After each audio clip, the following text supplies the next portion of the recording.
Here we're looking at a question involving a circular orbit.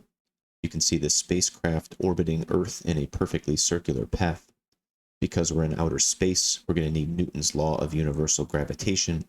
And because we're moving around a perfectly circular path with a constant speed, we'll need to get involved in uniform circular motion as well. I chose this question from a 2018 AP Physics exam. I thought this one served as a good example of what is typically asked in a circular orbit question. First, with deriving an equation in terms of variables, and secondly, with using that derived equation to answer some follow-up questions.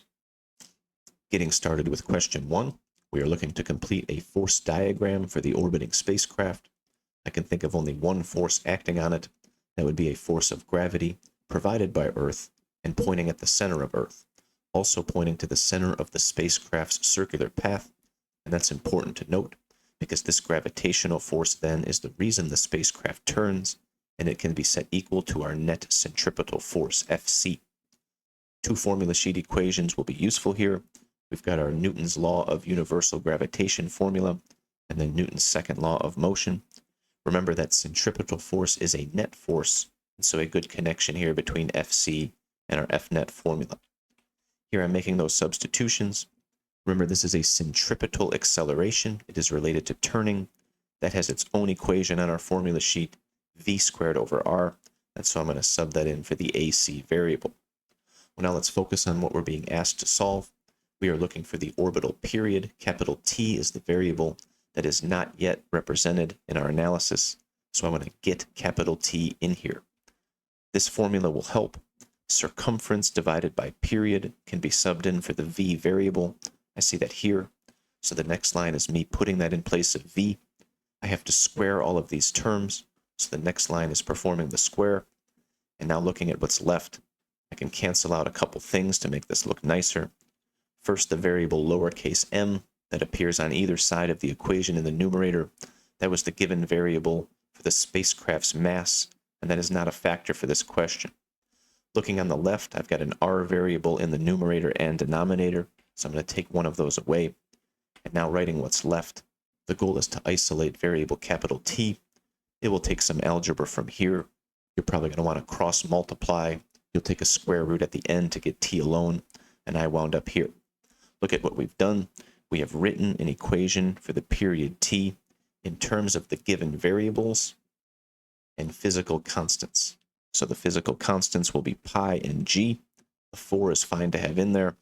The variables capital R and ME are presented, and just because lowercase m was listed as an option, that doesn't mean it has to be in our equation. It just means that it could be. We found that it didn't matter, and so it doesn't wind up in our final answer. So this is our answer for question 2, and now we can use this formula to help answer question 3. Getting started with question 3, we are now analyzing a second spacecraft.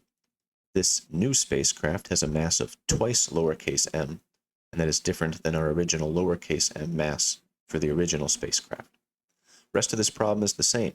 We are orbiting the same planet, so capital ME will be the same variable, and we have the same radius for our circular path, so capital R will be the same as well. So the goal is, with the new mass for spacecraft, what has changed about the period? Has it increased, decreased, or remained the same? We've got to look back at our proof and our final answer. We see in this line that the lowercase m variable, which represents the mass of the spacecraft, that has divided out. It is not a factor.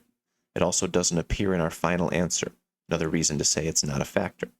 So if the only thing that has changed for question 3 is the mass of the spacecraft, and we're proving that that variable is not a factor, well then we would answer that the period should remain the same as it was before, since nothing has changed that matters. Lastly, looking at question 4, a few things I want to point out. We are back to analyzing that first spacecraft, which had a mass of lowercase m. We now have a circular orbit that has a radius greater than capital R. That was the original radius of our circle, so now the radius of our circle has increased. We are also focused on speed for this question. Our previous analysis was for period. Notice speed has been removed, so I'm tracing up through our proof to find the last time where speed was represented. That was in line 3. So this v variable is what I'll be looking for. So I'm going to analyze that part of our proof. I can still cancel out the lowercase m variables, and one of the r's, which is in each denominator. What's left is here. I can analyze the speed with the g constant, the mass of Earth, and radius in the denominator. Again, we have increased the radius. We have not changed our gravitational constant, nor the planet Earth that we are revolving around. More radius in the denominator means we're dividing by more. I would expect the speed then to decrease, and so I'll be answering less than for question 4. So for circular orbit questions, they almost always combine the concepts of Newton's law of universal gravitation and uniform circular motion. If the period variable is important to the question, consider getting this fourth equation involved as well. If you found this video helpful, then I have other resources that you may be interested in as well. For more information, check out my website, shoot me an email, or follow me on X and Facebook. All of the links can be found in the video description.